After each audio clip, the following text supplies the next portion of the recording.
पाकिस्तान, क्योंकि या तो ये उसे मुफ्त में मिल जाते हैं या दान में मिल जाते हैं, वो फिर भी खुशी का इजहार कर रहा है। बिल्कुल, सबसे पहला हथियार HQ-9 एयर डिफेंस सिस्टम है गौरव, और आपको और मुझको पता है कि इसमें कितनी खामियां निकली थी। पिछले 1-2 साल के अंदर ही करीबन 300 से ज्यादा खामियां पाकिस्तान ने ये रजिस्टर की थी चीन को, लेकिन चीन ने उस पर कुछ नहीं किया गौरव। HQ-9 एयर डिफेंस सिस्टम लंबी दूरी तक सतह से हवा में मार करने वाली मिसाइल डिफेंस प्रणाली है, जिसे पाकिस्तान ने अपनी वायु रक्षा के लिए 2019 में बालाकोट में भारत ने जो हमला किया था उसके बाद खरीदकर तैनात किया था। ऑपरेशन सिंदूर के दौरान भारतीय वायुसेना ने इसके रेडार्स को पूरी तरह से ध्वस्त कर दिया था। बिल्कुल, और सबसे कमाल बात यह कि भारतीय मिसाइलों और फाइटर जेट्स जैसे राफाल हो, ब्रह्मोस ने इस सिस्टम को आसानी से चकमा भी दे दिया और लगातार आप कह सकते हैं कि इसको ध्वस्त भी कर दिया। दूसरी हम तस्वीर दिखा रहे हैं HQ-16 एयर डिफेंस सिस्टम की है।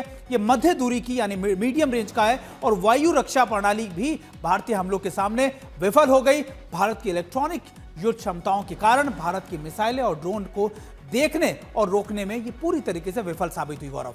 अब हम बात करते हैं चाइना के PL-15 air to air missile system की, या वो जो लंबी दूरी तक BVR beyond visual range missile है। इसे चीन के सबसे ज्यादा उन्नत हथियारों में से एक माना जाता है, लेकिन ऑपरेशन सिंदूर के दौरान यह भी भारत के विमानों को नुकसान पहुंचाने में असफल रही, और कई मिसाइलें तो जिंदा मिली, यानी वो पूरी मिसाइल, उनका पूरा प्रोपेलेंट खत्म हो गया और ये मिसाइल जमीन में आके गिर गई, किसी विमान को मार नहीं पाई।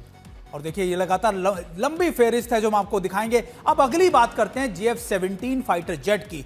ये वो जेट है जो चीन से पाकिस्तान को मिला था। जॉइंट प्रोडक्शन की बात की गई थी, चीन पाकिस्तान के संयुक्त उत्पादन यानी प्रोडक्शन की गई, और इसके इस्तेमाल को लेकर भी पाकिस्तान ने बड़ा चढ़ाकर बात की। भारतीय राफेल जेट और स्वदेशी हथियारों के सामने ये कहीं नहीं टिक पाया। इन जेट्स की रडार और हथियारों प्रणाली को भारतीय इलेक्ट्रॉनिक युद्ध प्रणाली ने जाम कर दिया। और मेरे को ये भी याद है गौरव, अगर मैं गलत नहीं हूं, म्यांमार ने भी जो 17 विमान दिए गए थे उनमें भी खामियां सभी फाइटर जेट्स में पाई गई थी। और जो बर्मीज रिबेल्स हैं उन्होंने एक JF-17 थंडर को मार भी गिराया। तो यह दिखाता है कि चीन के हथियार कैसे पूरी तरह से फुस साबित हुए, और इसीलिए स्टॉक मार्केट में भी चीन के हथियारों का स्टॉक लगातार गिरता जा रहा है। वैसे चीन के रक्षा मंत्री से मुलाकात में भारत ने एक बहुत ही सटीक और जोरदार तरीके से पाकिस्तान प्रायोजित कट्टर इस्लामिक आतंकवाद का मुद्दा उठाया।